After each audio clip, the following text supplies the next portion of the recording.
Halo, assalamualaikum. Jumpa lagi dengan kanal dupidam.id, dan seperti biasa saya akan membagikan tutorial yang bermanfaat. Dan pada tutorial kali ini saya akan membagikan cara membuat komputer Windows 10 kita ngebut gila guys, cepat, secepat mobil Formula One. Oke. Tentu setiap pemilik komputer Windows 10 ingin agar komputernya cepat ya, ketika membuka aplikasi, software, membuka apapun itu cepat, dep dep dep dep dep, secepat kilat ya. Namun masalahnya komputer yang kita gunakan tidak secepat seperti yang kita inginkan. Hal ini biasa terjadi jikalau komputer yang kita gunakan sudah lama ya, sudah banyak software yang kita install, dan sudah banyak file-file cache yang menimbun di komputer kita ya kan, sehingga kecepatannya berbeda sekali ketika awal saat kita membeli. Saat kita membeli awal itu komputer itu cepat dan menyenangkan ya.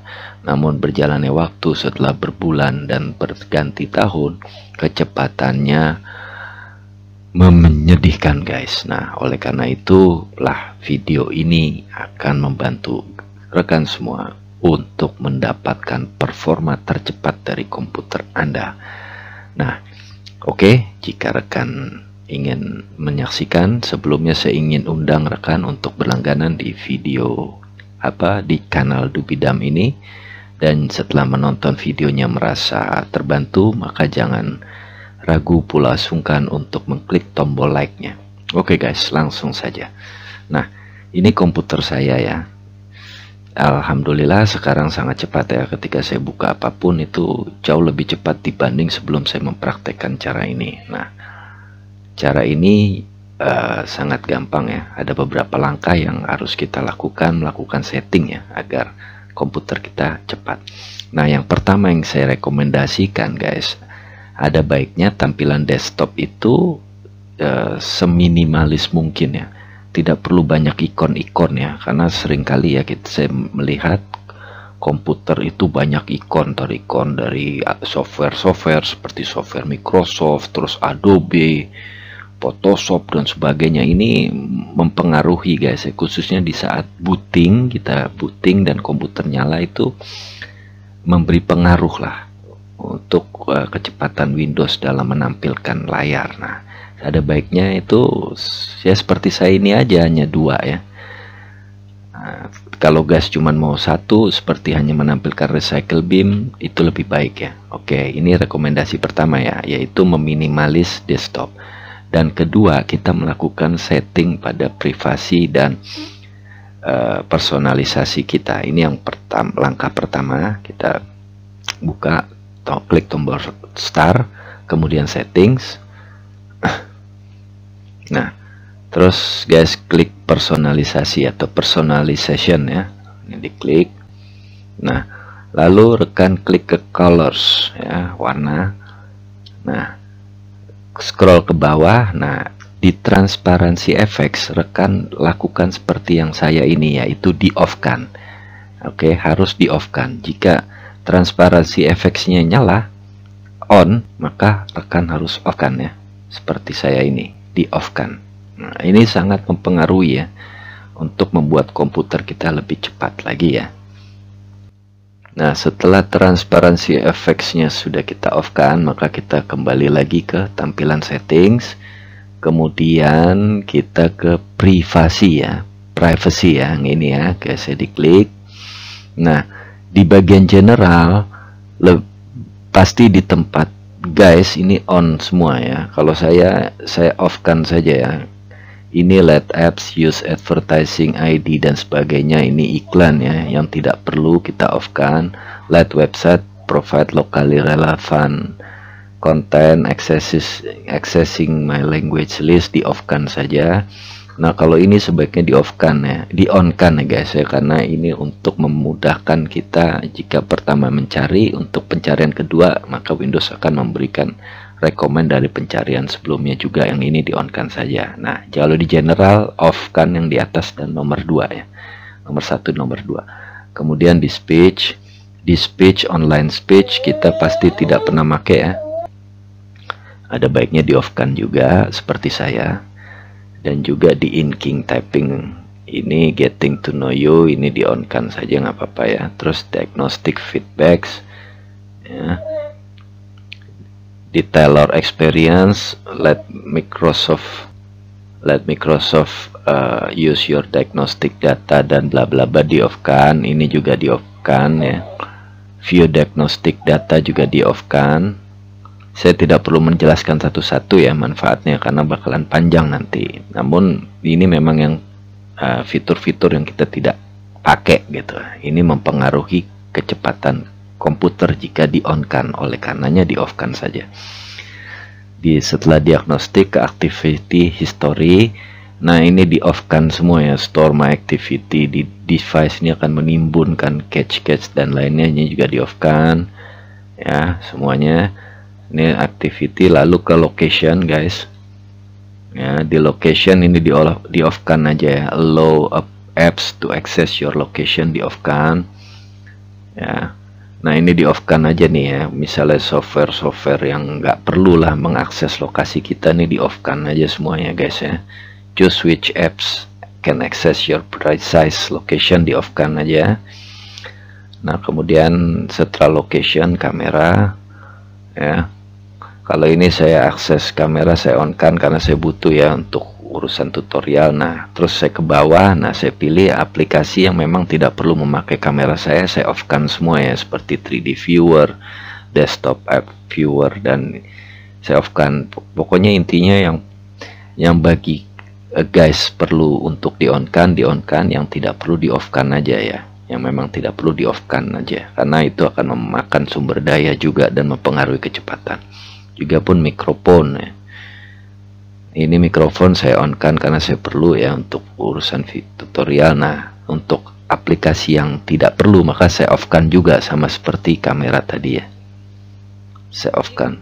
Jadi yang di mikrofon bagi rekan nggak perlu menggunakan mikrofon Windows rekan, maka di off kan saja ya. Ini akan membuat Windows lebih cepat lagi.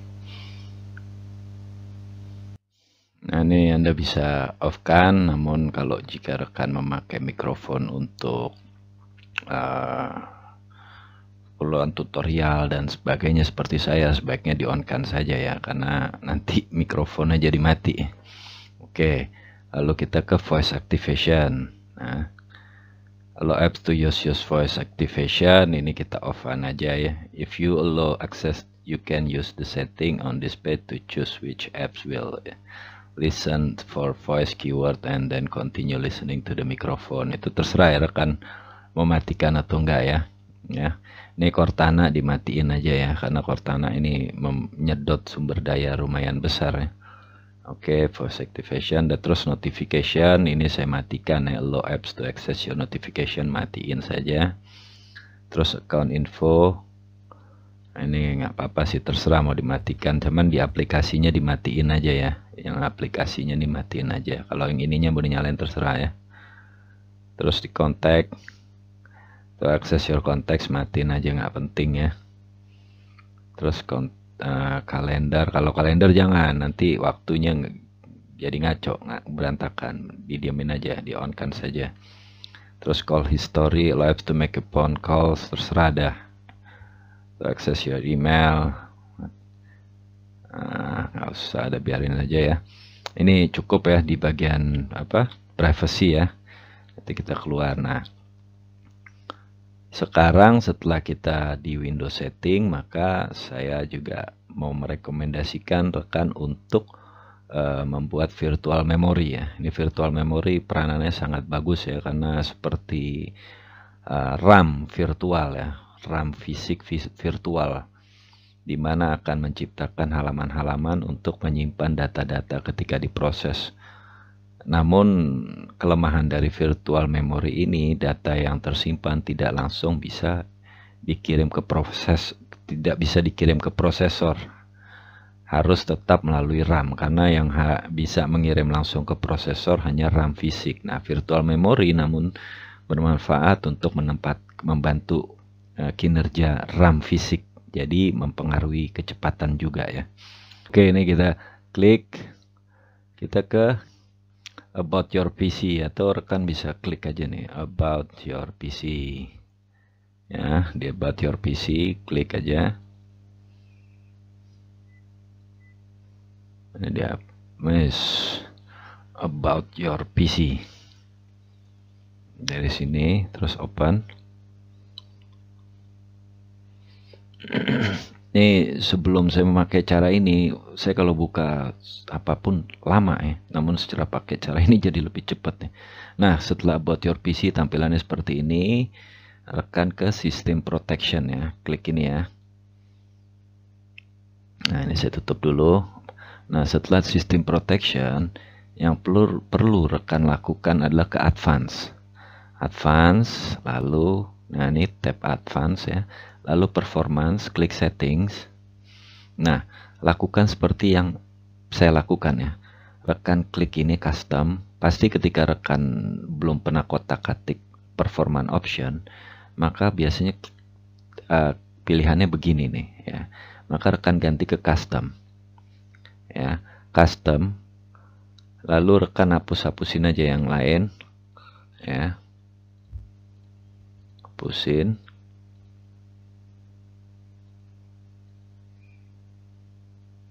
Nah, ini jangan dihapus ya. Show thumbnails instead of icon. So reaction ini dihapus. So window content while dragging nih jangan dihapus. Slide open combo love. Screen font ini smooth edge of screen fonts jangan dihapus. Smooth scroll off ini dihapusin aja ya semuanya ya. Jadi tampilannya seperti ini. Jadi seperti inilah ya.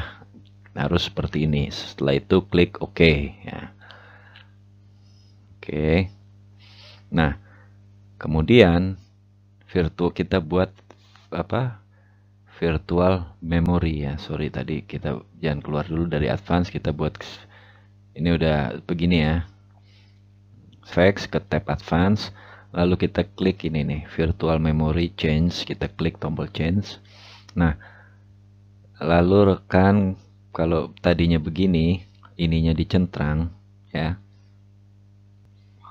Jika ininya dicentrang ya, maka rekan klik uncheck jika dicentrang. Nah, terus klik di custom size, maka isi inisial MB-nya 6144 dan maksimum size MB-nya 12288 ya. Ingat ya, inisial size-nya 6144, maksimum size-nya 12288. Pokoknya disamain aja seperti saya. Kemudian klik OK. Saya tidak perlu klik. Sorry, bukan klik OK tapi klik set. Setelah klik set baru klik OK. Saya tidak perlu mengklik set dan OK karena saya sudah men-settingnya, jadi saya cancel aja. Namun rekan harus klik set dan OK ya. Oke, ini saya cancel. Nah, kemudian ini kita tutup. Kemudian kita pilih ke power option ya di control panel, kemudian pilih high performance atau ultimate performance ya. Ini kita klik control panel ya. Setelah terbuka kita open, lalu klik power option. Mana power option nih? Nah, ini dia. Nah, mungkin di tempat rekan sini pilihannya di sini nih, balance ya, di balance ya. Nah, jika rekan ada high performance atau ultimate performance, maka pilih ini. Pilih yang paling terbaik tuh ultimate performance ya. Namun jika rekan belum ada high performance atau ultimate performance, itu bisa kita buat. Nah, caranya ada di video tutorial ini, silakan rekan klik ya di sini. Nah, oke, jika sudah ultimate performance, lalu rekan klik change plan setting ya, diklik. Nah, setelah itu rekan klik change advance power settings.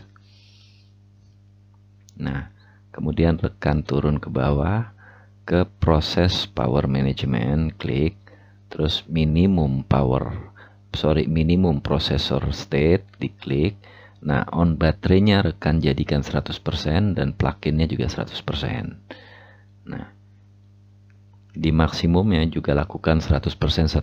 Namun jika sudah 100% ya sudah tidak usah diubah ya. Kemudian rekan klik OK. Jangan lupa klik OK ya. Saya tidak perlu klik OK karena sudah saya setting sebelumnya. Oke, di cancel.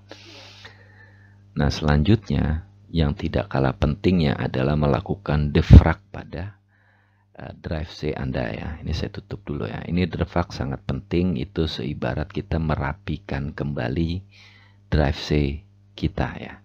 Saya kasih analogi ya, jika sebuah perpustakaan ya, di mana orang banyak yang baca dan orang tersebut ketika baca banyak yang tidak rapi, habis baca main digeletakin di meja, di laci dan sebagainya.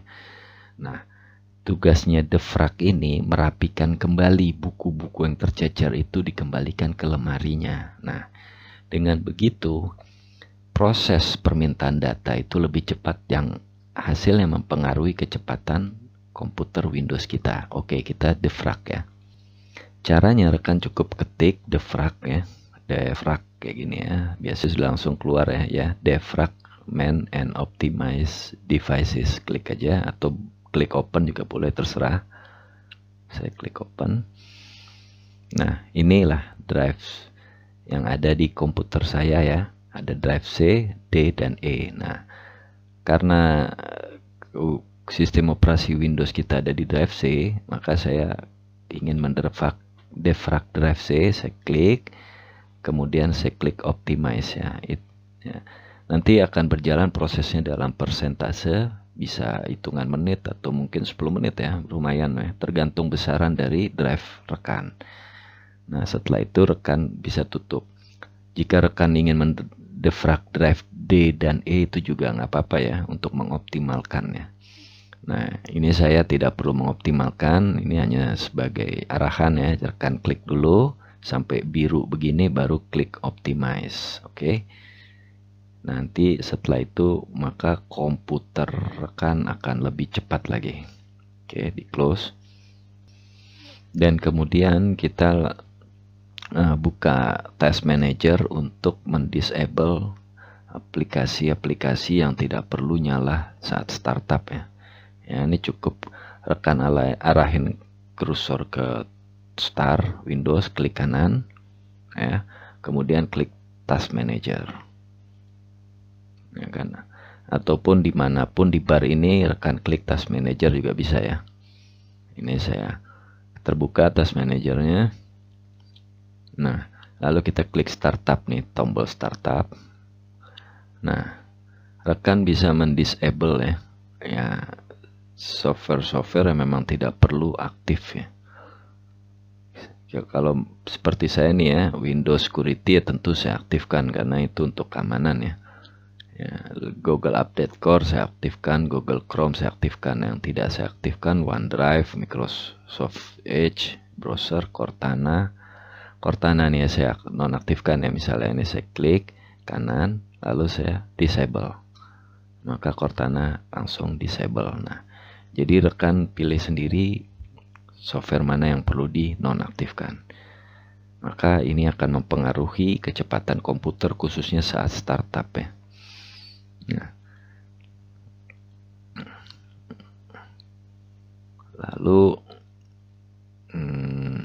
saya kira cukup ya cara-cara yang perlu dipraktekkan untuk mempercepat Windows 10 rekan, dan saya jamin setelah rekan mempraktekkan semua cara yang saya contohkan ini, maka komputer Windows rekan akan lebih cepat lagi. Oh ya, ada lagi ya, ada yang saya lupa ya, ini ya, kita menghapus file temp ya, temporary ya, yang file-file nggak penting ya. Caranya adalah klik tombol Windows lalu R, nah, lalu ketik temp ya, lalu OK. Nanti akan, nah ini file temp ya, yang nggak penting, rekan cukup klik Ctrl A, akan terdrag semua, lalu klik kanan, lalu klik delete ya, delete, maka file-file akan terhapus. Ini ada yang nggak bisa ya.